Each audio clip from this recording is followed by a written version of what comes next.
Welcome to You're Not Alone, the podcast that brings you real stories of strength, hope, and resilience. Life is full of challenges, and if you are navigating a personal struggle, facing difficult challenges, or simply looking for an inspiration, this space is for you. My name is Victoria Vita. I'm a mindset mentor, Reiki master, and a sound healer. I'm also the CEO and founder of Self Awesomeness and the host of this podcast. This podcast is here to give you hope, inspiration, and the reminder that you have community behind you. Our guests are real people just like you who have faced losses, anxieties, and life obstacles, but emerged stronger. Their stories are raw, honest, and full of hope, reminding you that no matter how tough things get, you are not alone. And today's guest is a true warrior of the body, mind, and spirit. When she was diagnosed with colon cancer, she wasn't shocked because the healing had already begun. Years of chronic anxiety, emotional suppression, and pushing through pain had taken their toll, but she chose a different path. Please welcome Ann Marvin, who reminded that healing isn't just physical, it starts in the mind. Hi, Ann. I'm very happy to have you on my podcast today. Hello, thank you for having me. I'm Sure. excited. I'm excited too. Can you please take us back to the moment you were diagnosed with colon cancer? And I remember you said that you weren't shocked necessarily. And can you tell us why? Correct. So it was really interesting that actually at the time I went in for a routine colonoscopy, I wasn't necessarily expecting the answer that I got just because I hadn't gone in specifically to check necessarily for colon cancer. It was for other things. But right as I woke up from anesthesia, the doctor came in and just kind of very bluntly was like, well, we weren't able to complete the colonoscopy because there was a tumor that was so large that we couldn't get past. Oh, And so wow. then that said, you have colon cancer, which was like, okay, well, he's certain because as a doctor, you can't just say you have this without testing for it first. Mm-hmm. Large enough that he knew without a doubt that it was. Mm-hmm. Mm-hmm. Yeah. So I kind of looked at the person that was with me and I was just like, huh, that sounds about right. Yeah. Oh, wow. Yeah. Wow. That takes a lot of courage, I think, just to take that diagnosis as you handled Yeah. it. I've had other instances in my life where you almost have that out of body experience. Mm-hmm. And this one, I didn't get the adrenaline rush that you usually get when that happens. Mm-hmm. And yeah, I was like, okay, interesting. Now what? Mm-hmm. Now what? So, Now what? Yes, that was probably the next question, right? oh, exactly. Oh my gosh. Yeah. Yeah.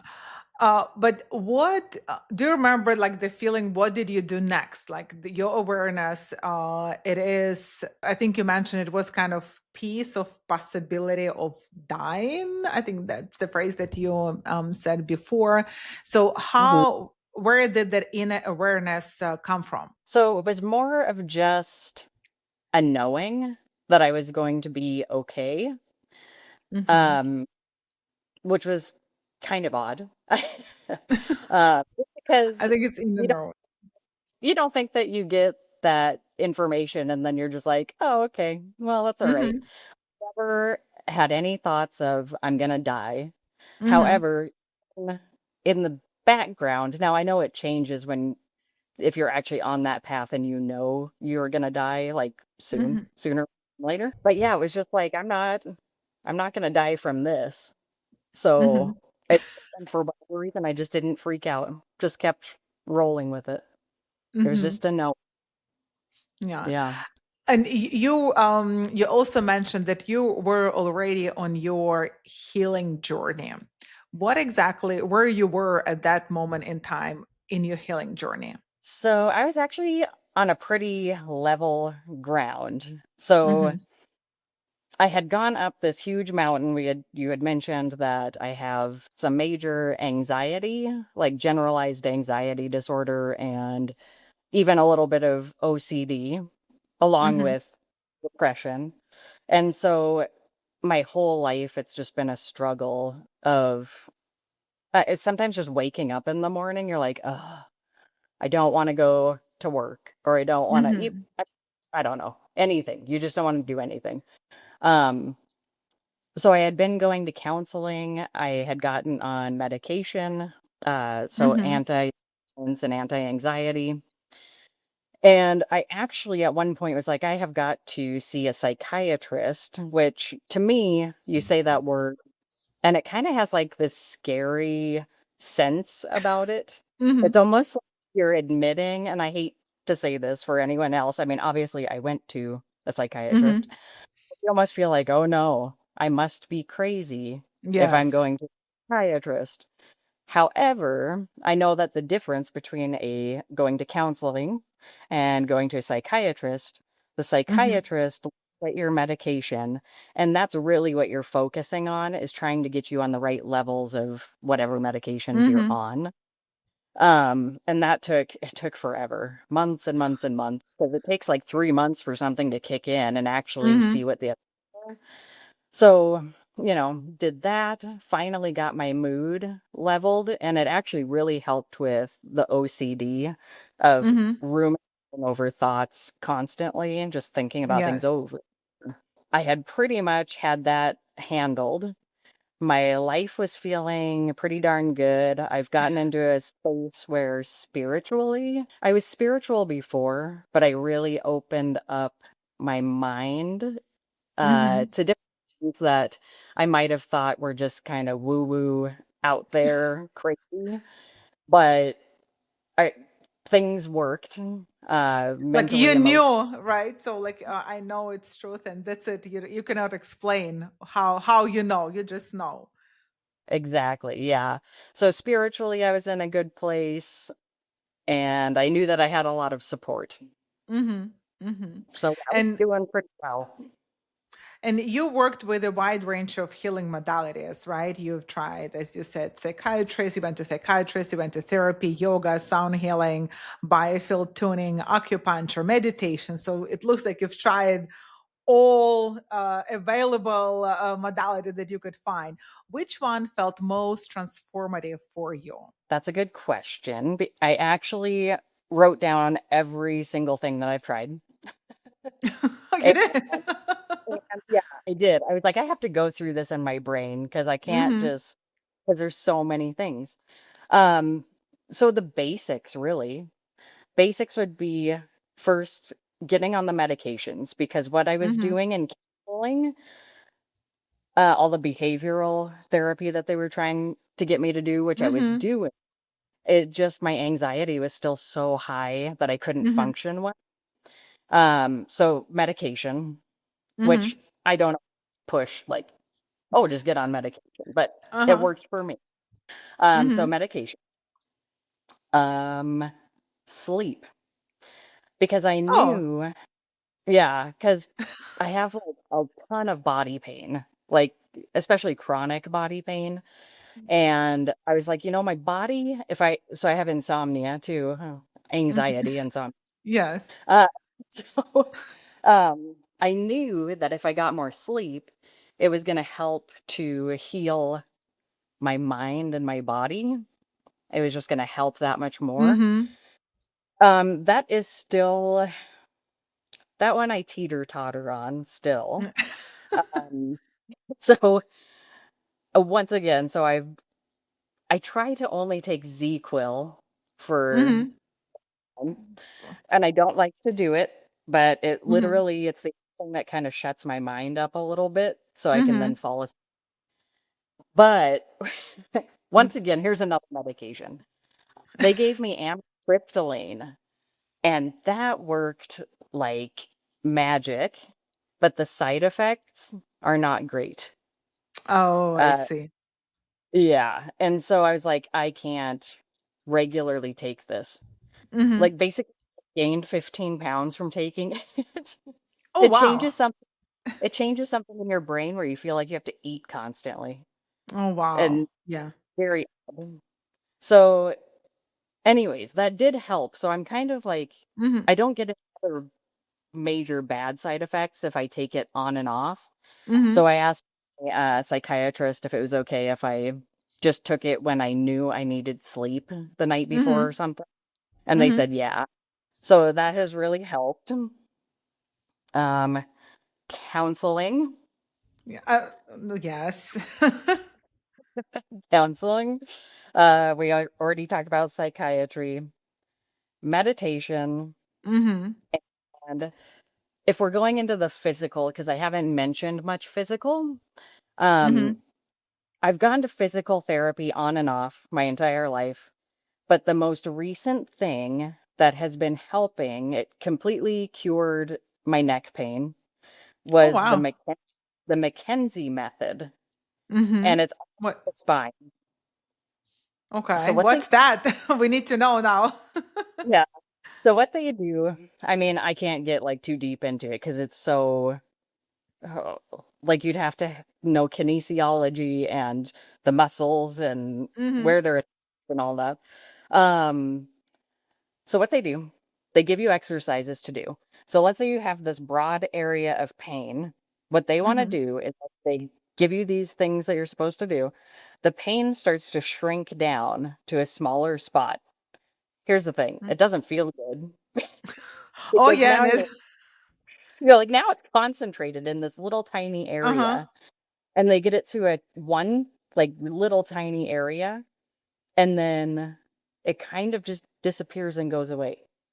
Oh wow. Yeah. So I've done it for my neck, and it completely cured my neck problems. Oh And wow, now that's amazing.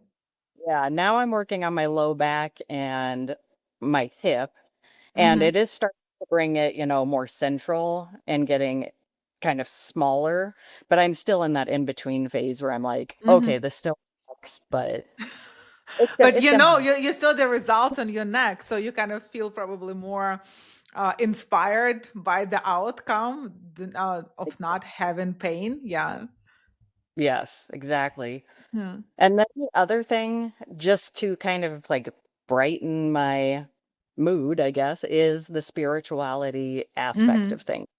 Knowing that there's a reason that everything's happening, no matter how Mhm. painful.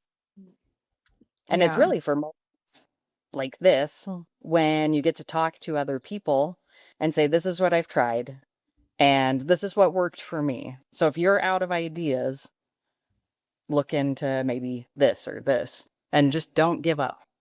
Yeah, don't give up. Yes, yeah, don't Yeah. and don't give up.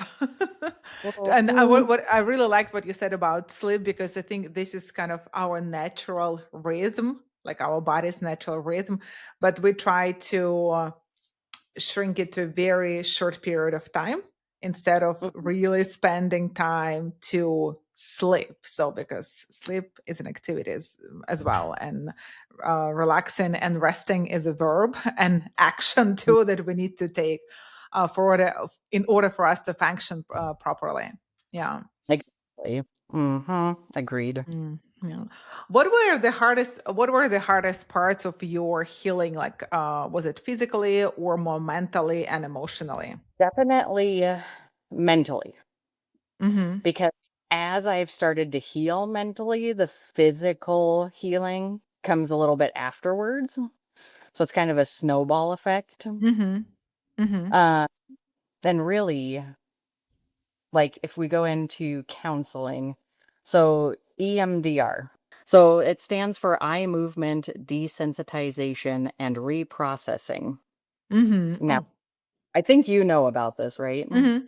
Yes, I've Okay. heard about it. Yeah. So it's interesting. They use it for people that have PTSD, so a lot of Mm-hmm. trauma. Um, but you don't have to have like major PTSD trauma to do it. And Mm-hmm. one of the things I found interesting is that it's not just eyes moving back and forth. You the way that she did it with me is that she had these buzzers that you held in your hand and it would Mm-hmm. buzz between your hands. And you could decide how the intensity of the buzzing and how fast it went back and forth. And it was whatever like made you comfortable. Because Mm-hmm. if it goes fast, like your anxiety, you're just like, oh Yeah. my God, I hate this. What's Yes. happening? Yeah. I don't need that. Yeah. Yeah, you're like, "I already have anxiety, I don't need more shaking." Uh, so yeah. So you decide, "Okay, yeah, I can live with that, that's alright."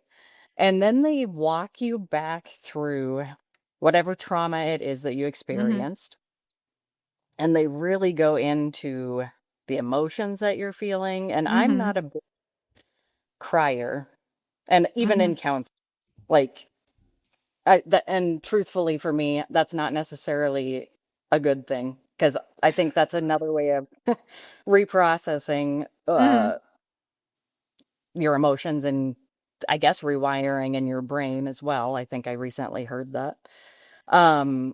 So that's not necessarily a good thing that I'm not crying, but when she took me into EMDR, I would start crying and I'm like, "I hate this." I don't wanna And cry. no, I'm like, "This sucks." And so you're going through like you're just imagining everything around you. You're put back into that moment of time Mhm. Mhm. and then she walks you back out of it and Mhm. basically says, walks you back out of it and gets you into a good place Mhm. where, right now with the information and the knowledge that you have, Yes. how how could that have been handled differently? Mhm. And Mhm. different things like that. And then they make you feel like really self-confident and Yes, then yes. you back out of it. Mhm. And for whatever reason, I was like, so everything that I try, I'm always like, this is total BS. Mhm. I'm just like, this is the dumbest thing I've ever done. Uh-huh. And it always cracks me up, but like, I love going in with an open mind and Mhm. just going, let's see what happens. Let's see what Uh, happens, yes. let's see what happens. Uh, and we got done with it. And I literally had no emotions attached to whatever memory it was that we went through. And I was just like, that is the craziest thing. It was like magic. Mhm. Like, nope, I'm in. That I'm gonna Yes. tell everybody about this. Yes. I And I couldn't think believe once we face what actually traumatized us, and we looked back from our knowledge and our perspective right now from our adult kind of standpoint, it Mhm. stop taking effect on us or stop affecting our life. So as you said, like we look at like, okay, yeah, that happened, good, so let's move on. And sometimes it's scary to look back. I feel like it's very scary to look back and see and face it, but once you do that, this is where the release of emotions, maybe that's why we cry, because we kind of release the emotions. And that Mhm. event that I would say event, right? Stop affecting our life going forward that we've been Yeah. carrying with us. Yeah, that's amazing. And it's interesting though, because even though you're like, gosh, I don't want to go back to that moment in time, Yes. when you have anxiety and depression and definitely OCD, the only thing you can do is go back to that moment and you replay it over and over in your head, typically right before you fall asleep, so you can't fall asleep. So Hmm. so it's like, "Oh, if I just go in one time to counseling." Now that isn't for Yes. everybody, uh, Hmm. at least the one that I was dealing with. Um, I go in one time and now I'm like, I don't even have to Yes. think about that anymore. It's Yeah, just yeah, because like you break that connection, because like I mm, look back, I broke a connection and that's it. So it doesn't affect my life anymore. Yeah. right. Yep. Yeah. So we were talking about counseling and other things that had like Yeah, like major yeah, major and facts. And what were the hardest part? And you said it was more like mental part, not mm, necessarily physical, because physical came after the mental healing. right. Yes. Yeah. Um, there is a book that I just absolutely love that I got from my counselor, and it is called Overcoming Unwanted Intrusive Thoughts. Oh, And that okay. and that is one of the books that has changed my life because I don't know, I don't think I talked to too many people about my intrusive thoughts prior Mm-hmm. to reading that book because I'm like, these thoughts are so horrible that I cannot tell Mhm. anyone that I've ever thought Yes. this in my entire life. And they're Yes. so disturbing that you're like, "Oh my gosh, am I insane? Do do I need more help than I already Mhm. actually need?" Um, and then once again, you start ruminating on these things. And that book really takes you through just the fact that, just like the name of your podcast, you're not alone Mhm. because they address every possible horrible thought that you could have Yes. and tells you you're not a bad person. And in Mhm. fact, the fact that you noticed that you had those thoughts and it affected you probably means you're a really good person. It's Yes. probably Yes. Yeah, yes. yeah. So it was like, oh my gosh, other people have these thoughts. Oh my God. And you don't like it was basically knowing that your brain just thinks thoughts on its own, Mhm. which Mhm. is weird. And it's usually the negative thoughts where you're like, I'm Of not good course. enough. Of Things course. Yes. Yeah, we don't think positive, like we kind of shift to negativity right away, and uh-huh. we feed from that. Yeah. Exactly. And that's when you get stuck in your Yes. overthinking. Um, and this book is like that is literally your brain just making things up Mhm. and you choose to ignore it. And Yes. I'm like, wait a minute, you can choose to ignore like never I thought can about. do that. Yes. Well, the fact I was like, oh, okay. So literally it's not I'm like not hearing these things because like I said, I'm spiritual. So like this sounds weird. Like hearing things that are good, Mhm. like, all right, I'm not going to die from cancer. Sweet. Yes. It's a great thing to hear. Yes. Yes. And- But on the other hand, I'm like, maybe there's something or somebody like telling me, like, this is a sign Mhm. that, Yes. that I'm not. And so then I was like, oh my gosh, your brain makes it up.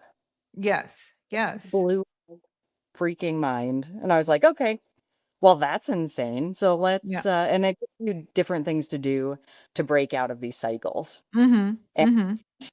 with medication and that book and doing the behavioral changes that it told you to do, Mhm. that changed so much So for me. much. Yeah. Yeah. I Yeah. think our mindset actually one of the powerhouses that either can put us to misery or put Mm, us somewhere in a good place, like beautiful place. And for some reason we as human beings like to be in misery and with our thoughts. I even remember myself, like I was taking showers, like going through, and I feel physically ill from my thoughts. I was like, why am I doing this to myself? It right. has to stop. And it's like when my clients ask me, like, how do I stop thinking about it? I was like, you just stop. You put yourself back to present moment. You bring yourself back to where you are right now. What are you doing? What are you eating? Where are you sitting on? What are you wearing? And like Oh, it was a lot of work. Like it was like physical workout to stop those thoughts. But I oh think yeah. once we trained ourselves and we experienced, like, oh, I'm in control of my mind, not my mind is not controlling me. It gives that power. Okay, so I, Mm, I want to be miserable today for 5 minutes. Okay, let's think about it for 5, 10 minutes. Oh, yeah, yeah, yeah. But then you go back to reality, but you control that action. You control your life, not your mind that does mm. for you. Yeah. Yeah. I love Yeah. I know what you're talking about. Yeah. miserable for 5 minutes. I love the way you worded that. Yeah. I mean, sometimes we all need that. Maybe it's a day or maybe 5 minutes. And no, sometimes like, okay, I feel so sorry for myself today. It ended up being like 15 minutes instead of me avoiding being sorry for myself. So I think that can be very useful to realize that we control our mind, not vice versa. That's very beautiful. One of the other things, because you mentioned something that made me think about it, where you're like, you just stop thinking about it. And you're like, how do I stop? I mean, Yes. come on. So one of the things, so I was going through my yoga teacher instructor training, Mm-hmm. and so we were definitely into all the meditation, and I loved reading Buddhist books, Mm-hmm. things like. And Mm-hmm. I had heard it before. The it's neither good nor bad. It just is. And so Yeah. reading a book, I mean, even they're talking about death. I Mm-hmm. mean, as a human being, you look at something, we have emotions, that's what makes us a human being. Death to us is bad. But really, I mean, we all talk about like we're all going to die at some point. So Yes. is it really bad though? Is it bad? And if you're like if you go nitpick it all the way down to just one little tiny thing, you're like, it's not really bad. Mm-hmm. Okay. Can you just live in the now? The Yes. now. Yeah. And so it's neither bad nor good, it just is. And for some reason it hit me so hard that I would ruminate. So I had gotten divorced and my ex-husband had a service dog named Athena. And so of course he had her with him. I Mm-hmm. would lay in bed at night crying, and I told you I'm not really a crier, but Yeah. before bed when I'm thinking about things, apparently I do. The perfect timing, by the way. So I don't know why we do this. Like right before we need to sleep. Ta-da. Exactly. So I'm laying there and I'm like, okay, I recognized it. So I'm like, there's the thought of my Mm-hmm. dog and I don't get to see her anymore and it's horrible. And I'm like, there it is. Okay, now I can practice. So I'm like, okay, I had to get ready. I'm like, okay, it's neither good nor bad. It just is. And they say your thoughts come in like clouds. You Yes. acknowledge, you're like, you're there, and then you let it go by. And then Mm-hmm. if it comes back in, same thing. Yes. And for whatever reason, that night, the thought came in. I said, I'm going to acknowledge it. It was Mm-hmm. basically to you, and I'm going to let it go because if I need to come back to it, it's not a threat. It's not taking Yes. me away from the misery that I love, apparently. Yeah. Be miserable if I want to be. Um, I don't know what happened. It just left. I only took one time. Mm-hmm. It was just like the EMDR, where I didn't have any emotions attached to it Yes. anymore. And I'm like, Yeah. I don't know what just happened. That was definitely a God thing. 'Cause Yeah, I love looking at thoughts. This is the way I explain, like when we're looking at our thoughts from like third person perspective, like not me, but I'm looking at them like they're not mine, and they just Mhm, and let them fly through you. It's like watching a movie. So when you go to a movie theater, you cannot stop what's going on a screen. You cannot mhm, fast forward and you cannot reverse it, right? So you have to be present in the moment and just see what's going on and let the scene just pass. So look at your mhm. thoughts from that perspective. So this is kind of one of the things that I think people can resonate with. Like I'm laying down on a chair, on a reclining chair in a movie theater. I'm looking at the screen, and I'm Right. I'm looking at my thoughts the same way, but I don't analyze, right? I just let them be, and they are Yeah. able to get into that meditative state where they like it's clarity. The clarity is there, and you're Mhm. present right in the moment. Yeah, I Right. love what you said. Yeah. And that's the funny thing is that that's who and what you actually are is in that Yes. moment. Yes. And you're like, Yeah. "Oh, it's nice to meet you." I don't know if I've Hi. Yes. Yeah. yeah, Yeah. It's that's it's so weird. I think it's so powerful that our mind, and I think this is what you said as well, that at some point you realize that the missing link was mindset, and just shifting your mindset and trying different modalities help you to realize that. And it's such a mhm, powerful aspect of our life that helps us to shape our physical, mental, and our life in general. Mm. right. During COVID, we all love to talk about that time. Yeah. Uh, I read a book, and I don't know how I found it, why I found it.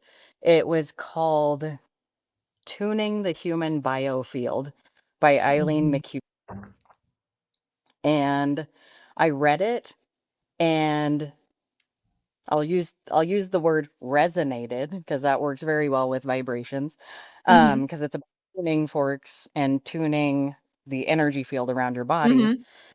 It scientifically made so much sense to me that I was like, "I have to know more about this. Like, this is it. Mhm. This is it." So, I read that book, and I knew I was gonna go take a class so I can get trained Wow. to do biofield tuning. Well, oh gosh, this is a fun part.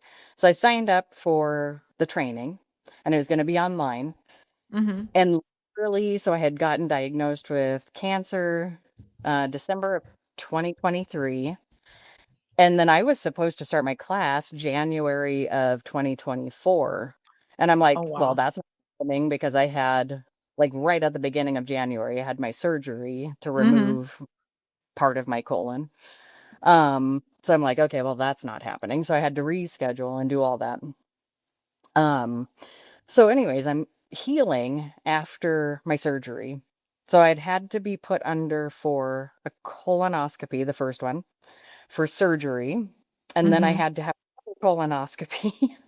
So I'd Yes. been knocked out those 3 times, and my brain, like, I almost don't remember 3 months just because my body was healing and I was just in a brain fog. Mhm. Mhm. So, one of the things that I had to do was get, I don't know if it was just one biofield tuning or multiple biofield tunings, so you could experience it before you took the class.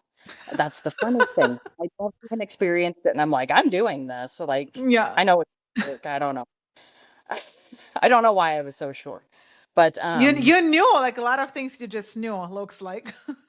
exactly, yeah. So, over the phone, there's nobody, or there was nobody at the time, I think, in Montana that was doing biofield tuning.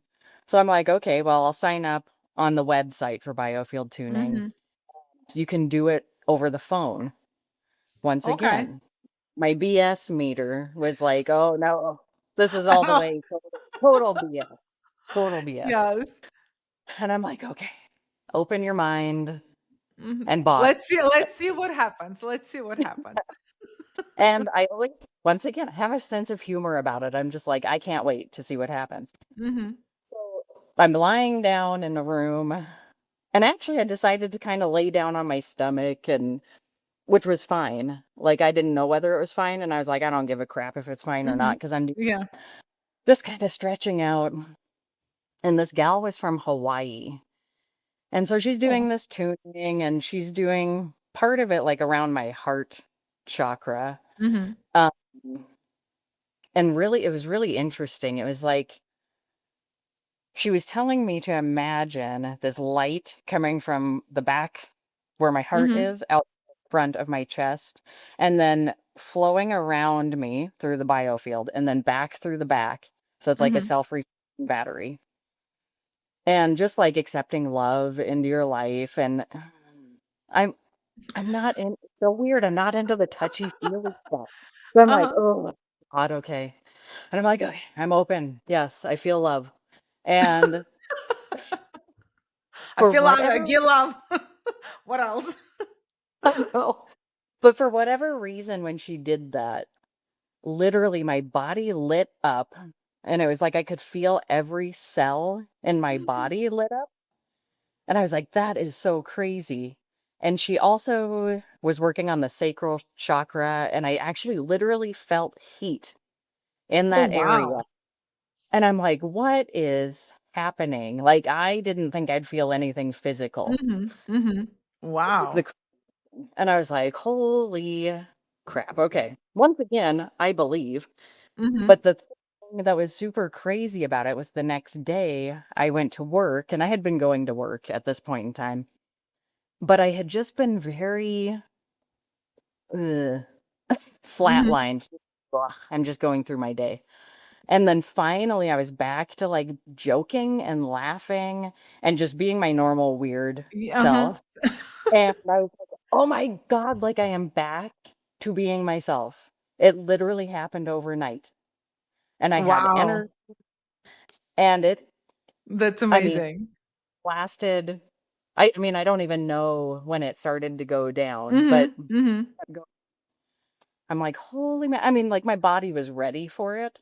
Yes. So, with neurofield tuning, if your body's not ready for it, it might shift in subtle ways to Mhm, where maybe you feel something, maybe you mhm. don't quite decide. But the more you do it, you at some You kind of point, feel it. it's probably gonna break through. Yes, Yep. yes. That was a So really neat experience. did you get a training, I guess, right? Yes, I finally got the training. Yeah, that was I was so angry that I didn't get to do the training, and I had to deal Mhm. with that emotionally. Yes, yes. So mad, and anyway, so I did that training, and then after that one, I went to San Diego and did an in-person training. Mhm, So, mhm. when it comes to Montana, I do it, there's one other person that does it that I know of. So Oh, that's amazing. So we're flying to Montana. Oh, we can do it online too, looks like, right? So you don't have to be present, like physically present. I've had biofield tuning in person, and I've actually sometimes I feel nothing in Mhm. person, but over the phone, I feel like I always feel something.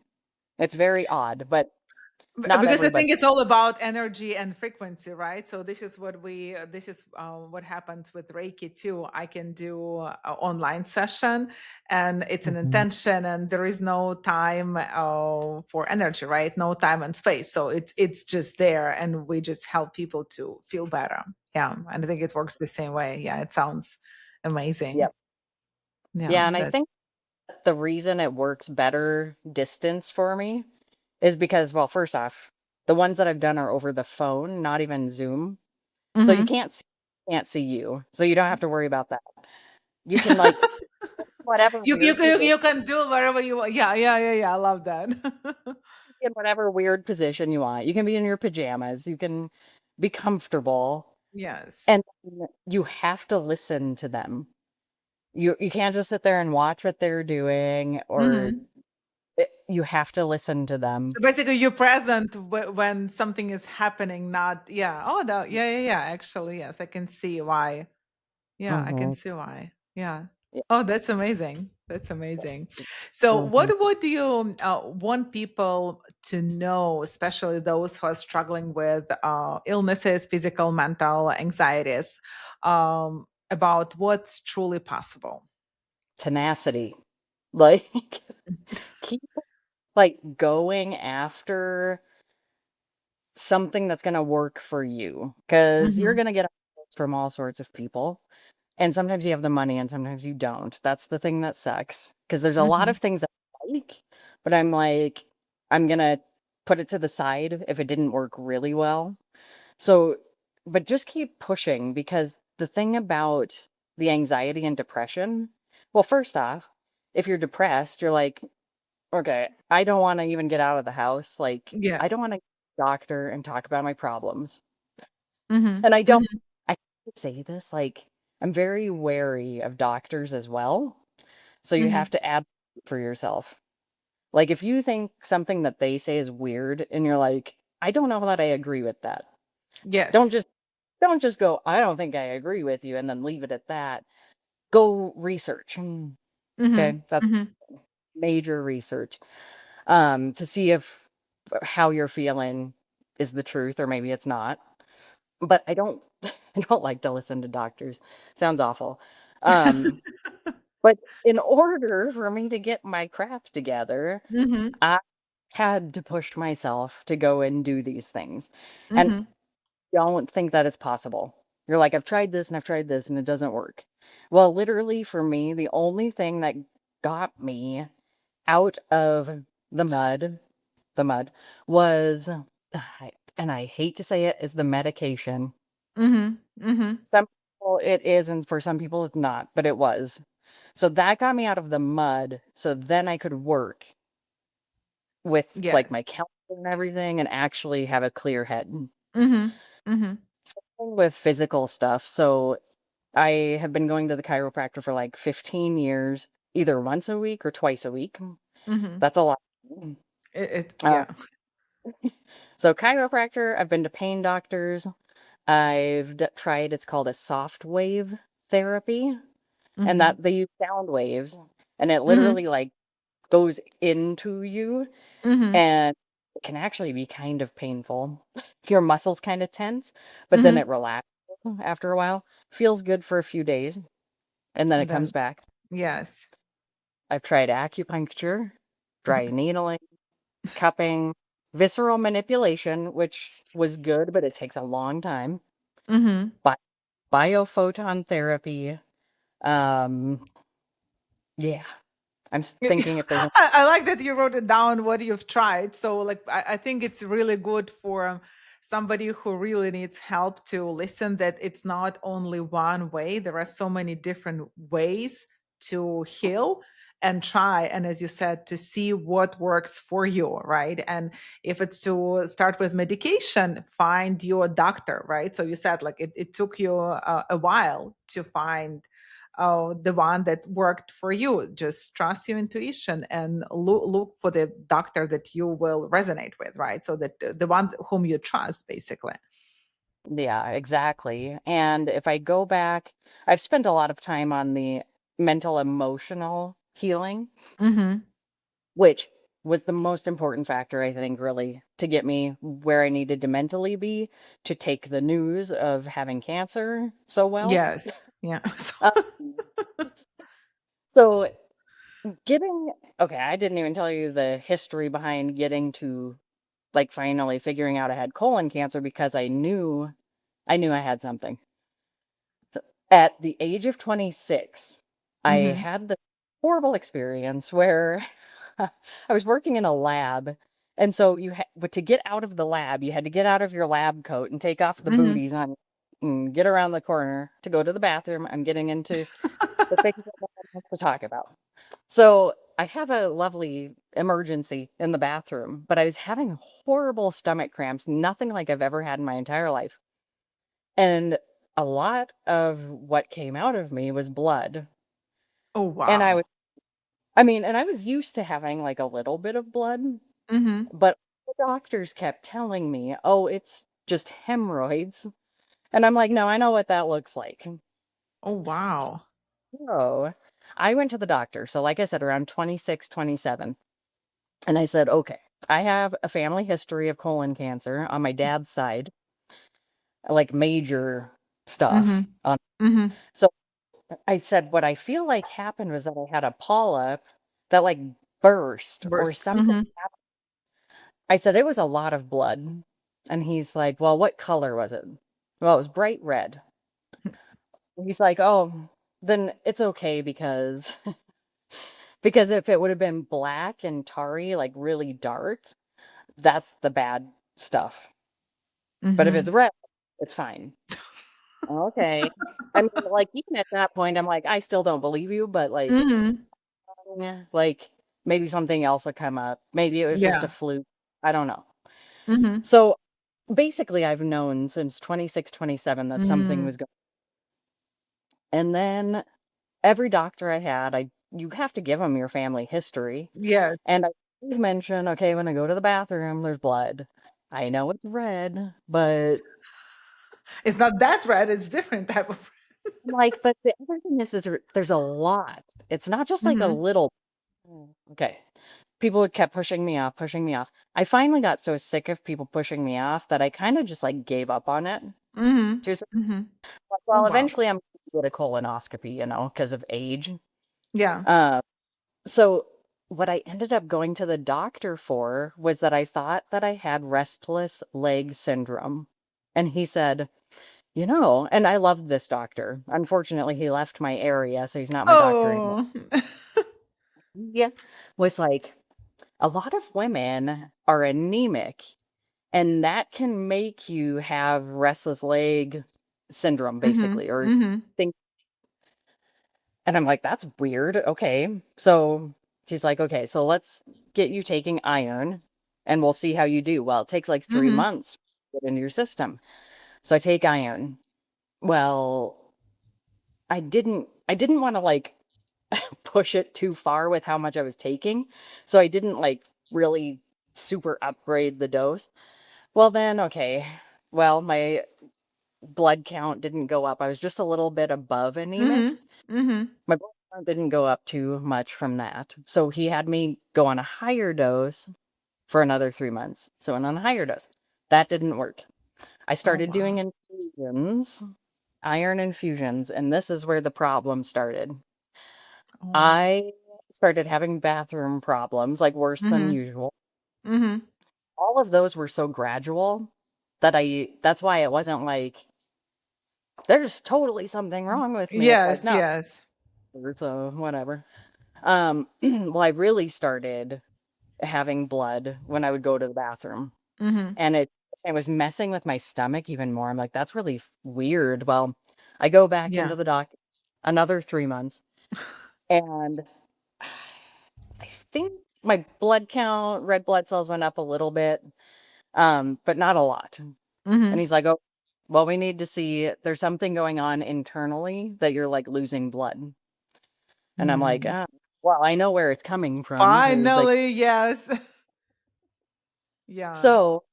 so that's when I went in for the colonoscopy. I wasn't like, I was figuring I was gonna have polyps and they were gonna have to send Mhm. it in, and maybe it'd be precancerous Mhm. or maybe cancerous, but I thought, "Okay, well, I'm gonna have to have a couple weeks before I get the call back, like, oh, it was benign or blah, blah, blah." Mhm. Mhm. Well, I go in and I get the news that I have cancer, and I'm like, Wow.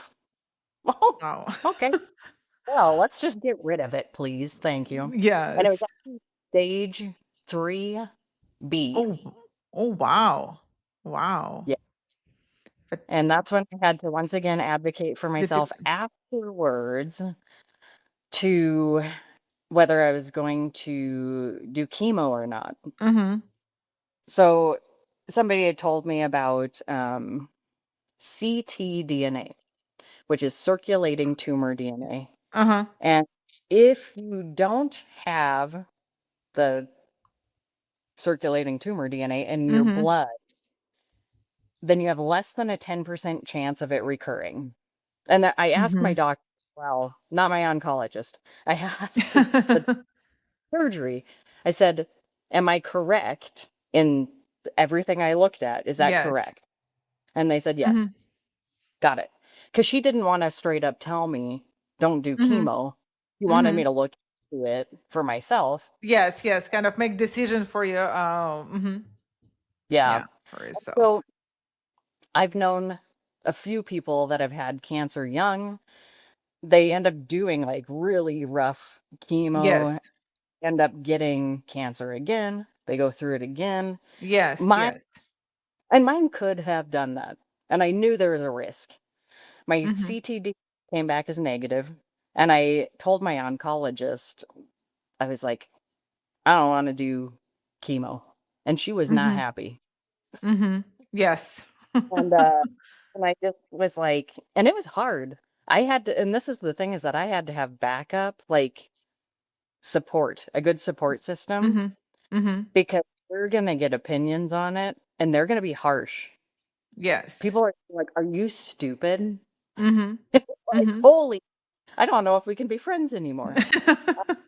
So, it was rough, thank God that I didn't have any of my friends or family say, "No, you should definitely do chemo, and I don't Mhm. you're if you don't."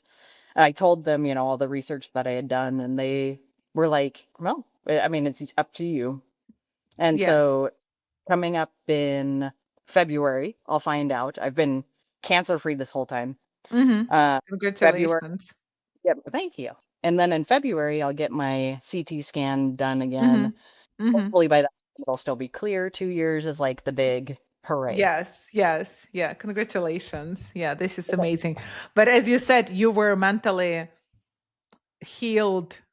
I think we're healing our whole life, but you were in a stage mentally where you could handle the diagnosis the way you handled it, right? Without the whole disaster and oh, yeah, what usual people go through when they find that they have cancer. Yeah, that's amazing. Yeah. Yeah. And I really like Yeah. what you said, like be an advocate for yourself. So don't just blindly listen, just do research, ask for different opinions, just be out there for yourself. Yeah. Mm. Mhm. Thank Yep. you. Thank you. Yeah, and getting other people's opinions too, making sure you're not just I don't know. Yes. I mean, sometimes you can make a crazy decision if Mm. you're Right. like, And "I it's just." your decision, right? So if you know it's the right decision, yes, you do it. Yeah, you make that decision. Yeah. Yeah, thank you, Anne. Thank you very much for your story. And before we wrap up, can you please tell us or share your encouragement and legacy message to the listeners? Keep an open mind, a sense of humor, and, like, a childlike curiosity of the world because it just makes you so much happier. You're also making others happy, and you can connect even better, and basically, everything comes back to it's all about love, as much as I don't Yeah. like to be touchy-feely. And the connection between you and others, and the universe, and God. Yes. So, keep keep going. Keep Have going. fun Yeah. Yeah. and Yeah. every month. Yeah, thank you so much. Thank you. Thank you for sharing your story. Thank you for being with us today. And you can find more information about Anne and connect with her by following the links below this episode. And if you feel that life is constantly challenging you, check out my 4 stress-free 8 kit below this episode as well. And don't forget to subscribe so you don't miss another powerful story. And remember, no matter how tough things get, you are not alone.